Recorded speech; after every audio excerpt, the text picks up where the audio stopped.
Sudden wait उठाते हैं कि हमने 2 महीने में 4 महीने में, नए नए बच्चों को जिनको जुनून आता है कि ईगो लिफ्टिंग करने से हमेशा आपकी इंजरी होती है। जब हम जिम में एंटर होते हैं तो सबसे पहले हम वेट को लगाने की कोशिश करते हैं, ना कि जबकि हमें पहले बॉडी को वार्म अप अच्छे से करना चाहिए। फिर उसके बाद हम लाइट वेट से स्टार्ट करें और ग्रेजुअली वेट बढ़ाएं। 2 घंटे जो आप जिम में करते हैं बॉडी बिल्डिंग वो नहीं है। बॉडी बिल्डिंग वो है जो 22 घंटे आप जिम के बाहर गुजारते हैं। वो कैसे आपके गुजरे हैं? अच्छा सर, फेवरेट चीट मील क्या है? कोई एक नहीं है। बताएं क्या है आप? अखराजात भी बहुत ज़्यादा आ जाते हैं, मतलब सप्लीमेंट्स में कुछ सुनने में आता है कि लेते हैं लोग, और ये भी है कि इसमें बहुत ज़्यादा डाइट लेनी पड़ती है, आपको दर्जनों अंडे खाने पड़ते हैं। इस ये बात बिल्कुल आपकी ठीक है। देखें, डिपेंड करता है आपका गोल कितना बड़ा है। अज़ाइम बड़े हैं तो फिर आपकी ये सारी चीज़ें, आपकी डाइट, आपकी ट्रेनिंग, आपकी हर चीज़ जो है उसी हिसाब से आप मैनेज करते हैं। और जहाँ तक बात है कि अंडे कितने, तो कितने खाते हैं आप? मुझे लगता है मुझे यहाँ पे बिल्कुल सच नहीं बोलना पड़ेगा। क्यों? एक और चीज़ मुझे बताएं, बॉडी बिल्डर्स की बड़ी फ़ैन फॉलोइंग है, लड़कियाँ बड़ी उन पे मरती है, तो इसमें आपकी कितनी फ़ैन फॉलोइंग है? कि इसकी अगर काउंटिंग करें तो मेरा ख्याल है कि ये पॉसिबल नहीं है। ये बात आपकी बिल्कुल ठीक है, बट मैं थोड़ा कोशिश करता हूँ मैं अवॉइड करूँ। अस्सलामुअलैकुम, 94 स्पोर्ट्स के साथ मैं हूँ अक्सा दिलावर। इस वक्त हमारे साथ मौजूद हैं पाकिस्तान के मारूफ बॉडी बिल्डर चैम्पियन हाफिज़ खालिद साहब, जिन्हें मिस्टर पाकिस्तान भी कहा जाता है। इन्होंने लाहौर की गलियों से लेकर बैनुल-अक़वामी सतह तक पहचान हासिल की। आइए जानते हैं इनकी ज़िंदगी में और जानते हैं प्रोफेशनल बॉडी बिल्डिंग के अप्स एंड डाउन्स के बारे में। अस्सलाम वालेकुम सर। वालेकुम सलाम। सर कैसे हैं आप? जी अल्हम्दुलिल्लाह मैं ठीक हूँ, आप कैसे हैं? सर मुझे ये बताएं, मिस्टर पाकिस्तान बनने का सफ़र कैसा रहा और किन मुश्किलात का आपको सामना भी रहा? देखिए जी, बहुत कुछ पाने के लिए बहुत कुछ खोना पड़ता है। डेफिनेट वो एक बड़े खूबसूरत मोमेंट थे मेरी लाइफ के, जब मैंने ट्रेनिंग स्टार्ट की मिस्टर पाकिस्तान का, जब मैंने डिसीजन किया।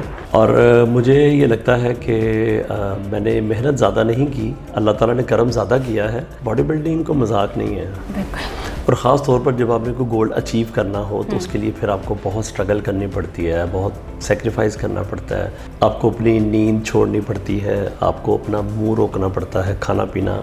लाहौरियों को आपको पता सबसे मुश्किल जॉब जो लगती है फूडी होती है। फिर बंदा लाहौरिया और खाने पीने वाला हो और उसको कहा जाए कि सब कुछ होने के बावजूद आपने ये नहीं खाना, ये नहीं खाना।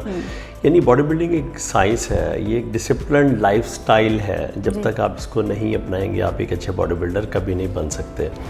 मैं चूँकि थोड़ा फूड लवर हूँ, मेरे लिए थोड़ा मुश्किल इसलिए होता है कि डेफिनेट मुझे जब गोल अचीव करने के लिए आपको सेक्रीफाइस करना पड़ता है, अपनी मनपसंद चीज़ें छोड़नी पड़ती हैं। सामने पड़ी है लेकिन आपने अपनी गेम पे फोकस करना। बिल्कुल, और सुबह शाम आपको डेफिनेट एक्सरसाइज करनी होती है इसके लिए। फिर आपको अपनी नींद जो है उसमें कुर्बानी देनी होती है। फिर देखें, 2 घंटे जो आप जिम में करते हैं बॉडी बिल्डिंग वो नहीं है। बॉडी बिल्डिंग वो है जो 22 घंटे आप जिम के बाहर गुजारते हैं। वो कैसे आपके गुजरे हैं? 2 घंटे जिम में तो हम मसल को ब्रेक डाउन करने जाते हैं, ना कि मसल बनाने जाते हैं। आप मसल बनते हो तो वो 22 घंटे में है, डिपेंड करता है आपके 22 घंटे कैसे गुजरे हैं। क्या करते हैं?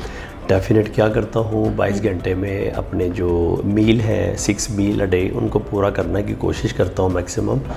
और इसके अलावा डेफिनेट बात है कि आपका बिजी शेड्यूल होता है, आपकी मसरूफियत क्या है, एक्टिविटी क्या है। मेरे और भी प्रोजेक्ट्स हैं, मेरा माशाल्लाह मैं सबके साथ मैनेज करना एग्जैक्टली थोड़ा मुश्किल होता है। लेकिन बॉडी बिल्डिंग जो है, आई लव बॉडी बिल्डिंग, और मैं वैसे भी फिटनेस लवर हूँ। आपकी इंस्पायरेशन क्या थी? किससे इंस्पायर्ड हुए थे आप कि आपने सोचा कि मैं भी ये बनूंगा? देखिए, मेरे उस्ताद हैं शौकत साहब, अल्लाह ताला उनको ज़िंदगी दे, बहुत प्यारे इंसान है। Mister Pakistan 17 time mister Pakistan national champion बने हैं माशाल्लाह। वो अभी लकीली हम इकट्ठे ही थे, अभी ट्रेनिंग करके मैं वहीं से निकला हूँ। मैं शौकत साहब के साथ ही था मैं, तो भाईजान ने मुझे बड़ा मोटिवेट किया। और इसके अलावा मेरे दोस्त हैं बड़े अच्छे, शुएब ज़हूर साहब हैं, मिस्टर हनीफ पप्पू हैं, मिस्टर पाकिस्तान हैं, इशफाक भट्ट साहब हैं, मिस्टर पाकिस्तान हैं। तो ये मेरे बेस्ट बडी हैं सारे।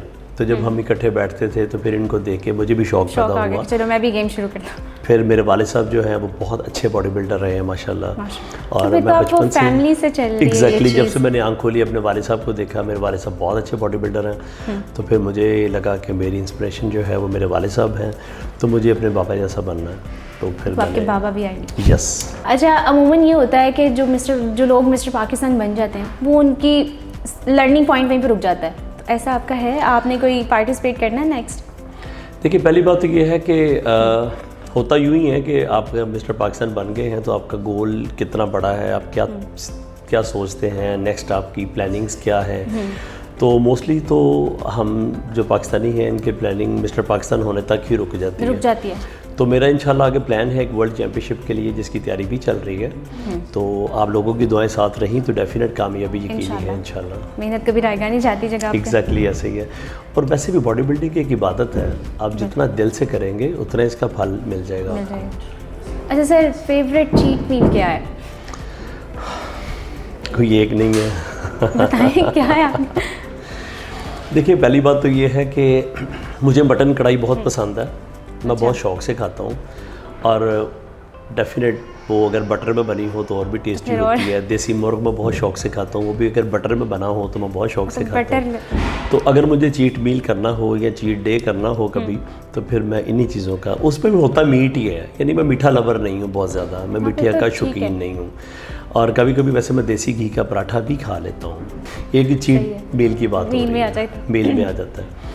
अच्छा सर, इस पे अखराजात भी बहुत ज़्यादा आ जाते हैं, मतलब सप्लीमेंट्स में कुछ सुनने में आता है कि लेते हैं लोग, और ये भी है कि इसमें बहुत ज़्यादा डाइट लेनी पड़ती है, आपको दर्जनों अंडे खाने पड़ते हैं। और इस बारे में ये बात बिल्कुल आपकी ठीक है। देखें डिपेंड करता है आपका गोल कितना बड़ा है, आप क्या बनना चाह रहे हैं। देखिए अगर आपका गोल बड़ा है तो भी डेफिनेट आपकी अज़ाइम बड़े हैं, तो फिर आपकी ये सारी चीज़ें, आपकी डाइट, आपकी ट्रेनिंग, आपकी हर चीज़ जो है उसी हिसाब से आप मैनेज करते हैं ना। और जहाँ तक बात है कि अंडे कितने, तो कितने खाते हैं आप? मुझे लगता है मुझे यहाँ पे बिल्कुल सच नहीं बोलना पड़ेगा। मैं सच नहीं बोल सकता मैं। ठीक है क्योंकि आप जितने खाते हैं उससे थोड़े कम बता दें हमें, हाफ कर ज़्यादा नहीं बताएं। हाँ, आप मल्टीप्लाई कर लेंगे। ठीक है, मैं खुद ही निकाल लूँगी क्या। अच्छा 2 दर्जन अंडे तो डेफिनेट आपको खाने ही चाहिए, लेकिन जो उसकी जर्दी है, जो येलो पार्ट है, वो सिर्फ 2 से ज़्यादा नहीं खाने हैं आपने, सफ़ेदी उसकी ज़्यादा मतलब बिल्कुल। आप 6 एग जो है एक मील में अगर आप लेते हैं तो एग कम से कम आपके 2 डज़न एग होने चाहिए।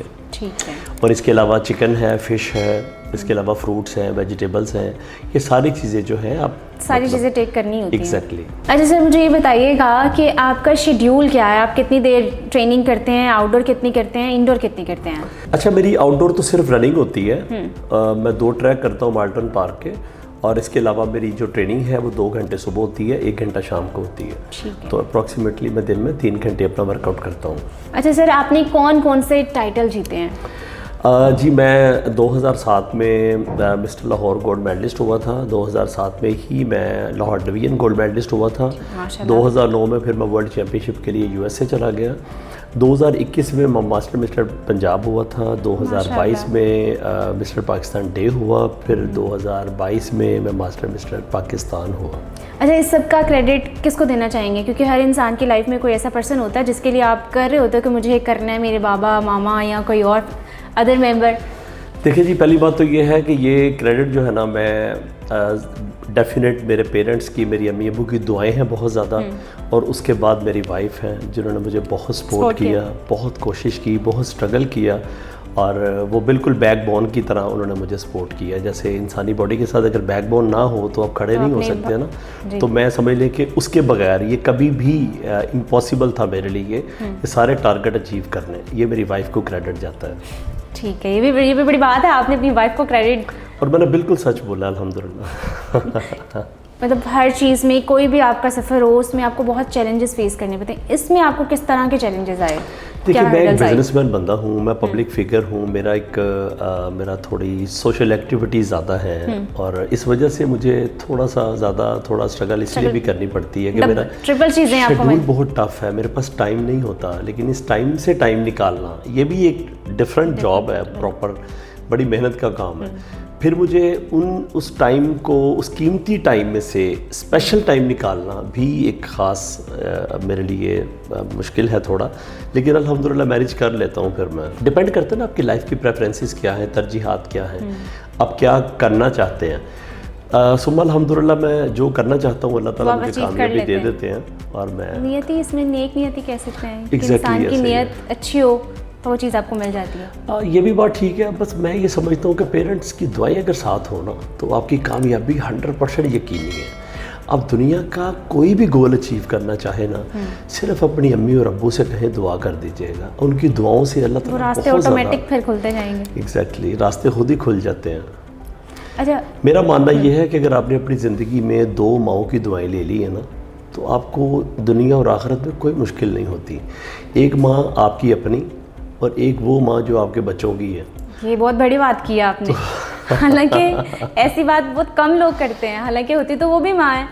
एग्जैक्टली तो जो आपके बच्चों की माँ है ना, उसकी भी दुआएं बड़ी ज़रूरी हैं, तो कामयाबी यकीनी है। यकीनी है हर कामयाब मर्द के पीछे। जी डेफिनेट ऐसे ही है, लेकिन मेरा ये मानना है कि औरत मोहब्बत ही कामयाब मर्द से करती है। लेकिन देखें, आप अभी मिस्टर पाकिस्तान नहीं बने थे तो उन्होंने आपको सपोर्ट किया, तो इसमें हम कह सकते हैं कि कामयाबी। देखिए, मैं तो अपनी वाइफ की तो बात नहीं कर रहा हूँ, वो तो मुझे पता है माशाल्लाह। मैं तो आम मतलब आपने अभी कहा कि हर कामयाब मर्द के पीछे एक औरत का हाथ होता है। सर देखिए, अगर उसको निगलेक्ट नहीं करेगी तो वो कैसे फिर मर्द के कामयाब। अच्छा, बात बिल्कुल इसमें भी ठीक कह है, सकते हैं लेकिन हम। कभी किसी औरत ने किसी नाकाम मर्द के पीछे हाथ क्यों नहीं रखा?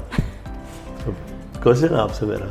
एक और चीज़ मुझे बताएं, बॉडी बिल्डर्स की बड़ी फ़ैन फॉलोइंग है, लड़कियां बड़ी उन पे मरती है, तो इसमें आपकी कितनी फ़ैन फॉलोइंग है?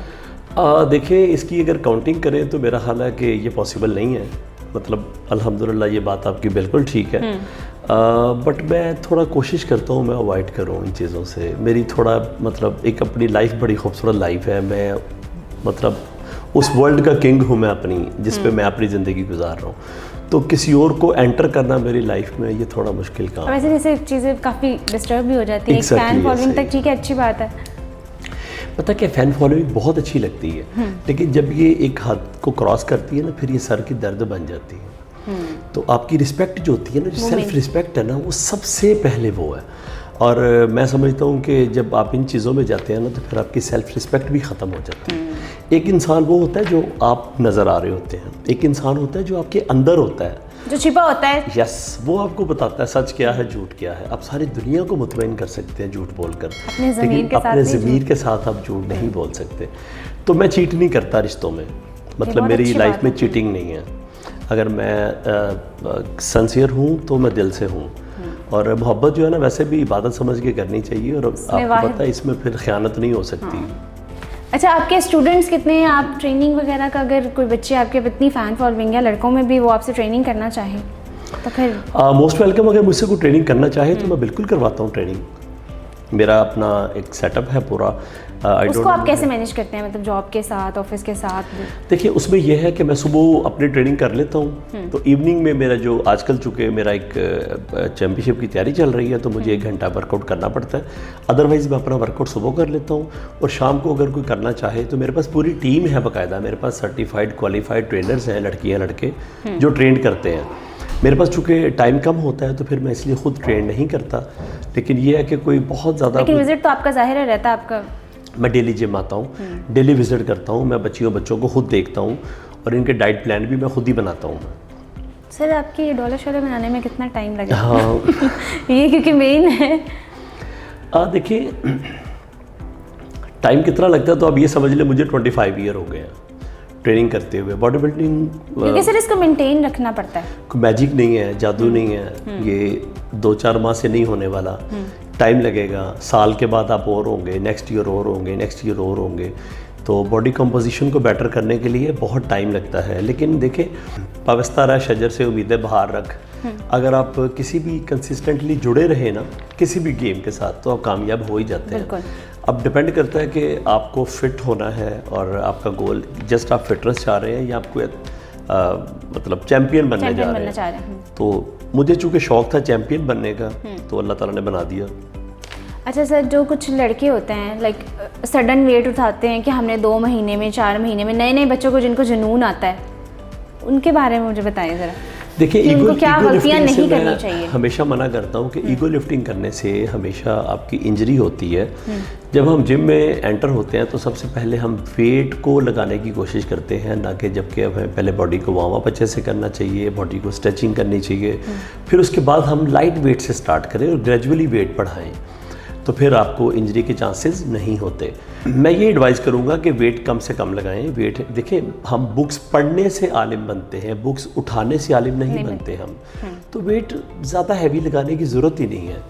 अगर आप एक छोटे वेट के साथ एक अच्छे कंप्लीट बॉडी बिल्डर बन रहे हैं और आप मसल रिस्पॉन्स अच्छा कर रहा है आपको, बस ये थोड़ा टाइम टेकिंग है लेकिन रिजल्ट निकल आएंगे। रिजल्ट बहुत अच्छा आ जाता है।